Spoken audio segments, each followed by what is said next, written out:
ஹைட்ரஜனுங்கிற இன்னொரு சோர்ஸும் இன்னும் மக்களுக்குள்ள வந்து நம்ம சேர்த்தணுங்கிறது தான் எங்களோட மெயின் மோட்டிவ்.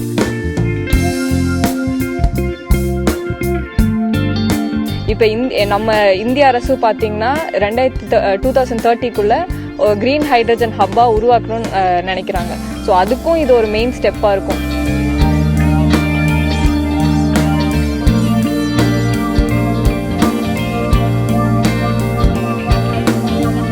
ஸோ நாங்கள் நிறைய ஸ்ட்ரக்சர்ஸை வந்து அனலைஸ் பண்ணோம். ஸோ அதில் வந்து எங்களுக்கு டால்ஃபின்ஸ் தான் பெஸ்ட்டுன்னு தோணுச்சு. ஸோ அதுலேருந்து நாங்கள் டால்ஃபினை இன்ஸ்பயர் பண்ணி இந்த வெஹிக்கிள் செஞ்சோம்.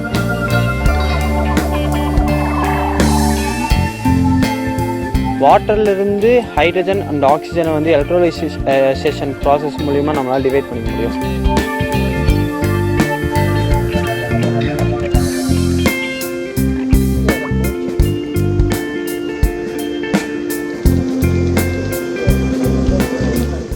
இந்தோனேசியாவில் நடைபெறும் ஆசிய பசிபிக் செல் ஈகோ மாரத்தான் போட்டிக்காக ஹைட்ரஜனில் இயங்கும் திமி வாகனத்தை கோவை குமரகுரு கல்லூரி மாணவர்கள் உருவாக்கியுள்ளனர். திமி என்பது கார்பன் ஃபைபர் மோனோகோக் கட்டமைப்பை பயன்படுத்தி காற்றின் இயக்கத்தால் செயல்படும் 3 சக்கர வாகனமாகும். இதன் சிறப்பம்சமாக சேஸ் வடிவமைப்பில் மறுபயன்பாட்டின் அடிப்படையில் PVC நெகிழி, அதிக திறன் கொண்ட மிட்ரைவ் மோட்டார் மற்றும் தனி பயனாக்கப்பட்ட motor controller board, hydrogen fuel cell ஆகியவை வாகனத்தின் செயல்திறனை அதிகரிக்கும் நோக்கில் மாணவர்கள் பயன்படுத்தியுள்ளனர். குறைந்த கார்பன் உமிழ்வு கொண்ட எதிர்காலத்தை கட்டமைக்கும் நோக்கில் பசிபிக் செல் ஈகோ மாரத்தான் போட்டி ஜூலை 2 முதல் 6 வரை நடைபெறுகிறது.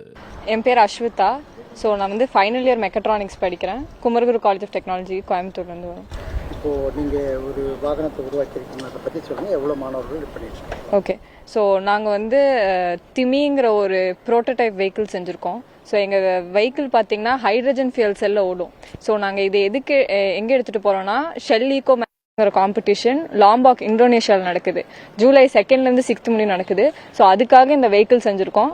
நாங்கள் வந்து இந்தியாவிலே ஃபர்ஸ்ட் ஹைட்ரஜன் ஃபியூல் செல் வச்சு ஷெல் ஈகோ மேரத்தானுக்கு போகிற வெஹிக்கிள் பார்த்தீங்கன்னா எங்கள் வெஹிக்கிள் தான்.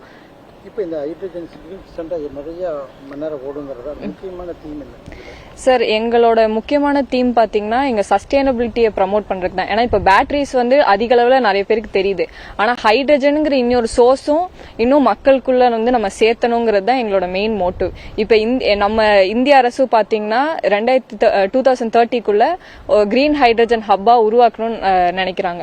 ஸோ அதுக்கும் இது ஒரு மெயின் ஸ்டெப்பாக இருக்கும். இன்னும் ஒரு என்ஜினியராக நாங்கள் வந்து இன்னும் நிறைய பேருக்கு வந்து இன்னும் நிறைய ஃபியூவல் இருக்கு, பெட்ரோல் டீசல் இல்லாமல் நிறைய இருக்கு. இதனால நம்ம வந்து நம்ம சொசைட்டிக்கு ரொம்ப நல்லது. ஏன்னா ஹைட்ரஜன்னால வந்து வெறும் வாட்டர் வேப்பர் மட்டும்தான் எமிஷனாக வரும். ஸோ அதெல்லாம் வந்து நம்ம சொசைட்டிக்கு ரொம்ப நல்லது. ஸோ எங்கள் வெஹிக்கிள் பார்த்தீங்கன்னா நாங்கள் வந்து ஒரு டால்ஃபினை இன்ஸ்பயர் பண்ணி எடுத்திருக்கோம். ஏன் டால்ஃபின்னா எங்கள் காம்படிஷனோட மெயின் மோட்டிவ் பார்த்தீங்கன்னா எஃபிஷியண்ட்டாக எவ்வளோ தூரம் நம்மளால வெஹிக்கிள் செய்ய முடியும், குட்டி அமௌண்ட் ஆஃப் ஃபியூவல் வச்சு எவ்வளோ எஃபிஷியண்ட்டாக அதை வச்சு எவ்வளோ தூரம் கவர் பண்ண முடியுங்கிறது தான் வந்து வெஹிக்கிளோட மெயின் கான்செப்ட். ஸோ அதில் வந்து ஏரோடைனமிக்காக இருக்கிறது வந்து ஒரு மாதிரி ஸ்லீக்காக இருக்கிறது தான் வந்து ஒரு மெயின் கான்செப்ட்.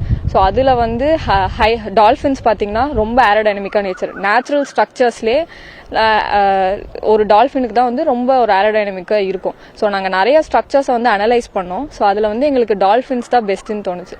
ஸோ அதுலேருந்து நாங்கள் டால்ஃபினை இன்ஸ்பயர் பண்ணி இந்த வெஹிக்கிள் செஞ்சோம். ஸோ அதுலேருந்து திமிங்கிற ஒரு இது எடுத்தோம், நேம் எடுத்தோம். ஸோ ஸ்பான்சர்ஸ் பார்த்தீங்கன்னா எங்களுக்கு ட்ரைடன்ட் டெக்குங்கிற ஒரு கம்பெனி ஸ்பான்சர் பண்ணியிருக்காங்க. ஸோ அது மட்டும் இல்லாமல் எங்களுக்கு மோட்டாரும் மேக்ஸான் குரூப்புங்கிற ஒரு கம்பெனி வந்து எங்களுக்கு கொஞ்சம் கம்மியாக ஒரு டிஸ்கவுண்ட்ஸ் கொடுத்துருக்காங்க, அரௌண்ட் 66%. அப்புறம் கார்பன் ஃபைபரும் போர் கெமிக்கல்ஸ்ங்கிற ஒரு கம்பெனி எங்களுக்கு டிஸ்கவுண்ட் கொடுத்துருக்காங்க. அது மட்டும் இல்லாமல் வேறு பேரகுளோப் டெக்னாலஜிஸ்ங்கிறவங்களும் எங்கள் ஹைட்ரஜன் ஃபியூல் செல்லுக்காக சப்போர்ட் பண்ணி எங்களுக்கு லோ காஸ்ட்டில் கொடுத்துருக்காங்க. பெட்ரோல், டீசல் அப்புறம் ஹைட்ரஜன் இது 3மே எடுத்துட்டோம்னா இது 2மே வந்து நான் ரினியூவபிள் சோர்ஸ். ஆனால் ஹைட்ரஜன் வந்து ரினியூவபிள் சோர்ஸ். ஸோ வாட்டர்லேருந்து ஹைட்ரஜன் அண்ட் ஆக்சிஜனை வந்து எலக்ட்ரோலைசேஷன் ப்ராசஸ் மூலிமா நம்மளால் டிவைட் பண்ணிக்க முடியும். ஸோ அதுலேருந்து ஹைட்ரஜன் ஃபஸ்ட் திங் வந்து ஈஸியாகவும் கிடச்சிரும். இது வந்து ஆக்சுவலி ஒரு கெமிக்கல் ப்ராசஸ். ஸோ இது இல்லாமல் பயோ பேஸ்ட் கம்பெனிஸ்லாம் வந்து ஆல்கேஸ் வச்சு ஹைட்ரஜன் ப்ரொடியூஸ் பண்ணுறாங்க. ஸோ அந்த ஹைட்ரஜன் வந்து க்ரீன் ஹைட்ரஜன் சொல்கிறாங்க. ஸோ அந்த ஹைட்ரஜன் வந்து அவங்க அந்த க்ரீன் ஹைட்ரஜனை ப்ரொடியூஸ் பண்ணும்போதே அவங்க எந்த விதமான எமிஷன்ஸும் எமிஷன்ஸ் வந்து அவங்க குறைச்சிட்றாங்க அந்த டைமே.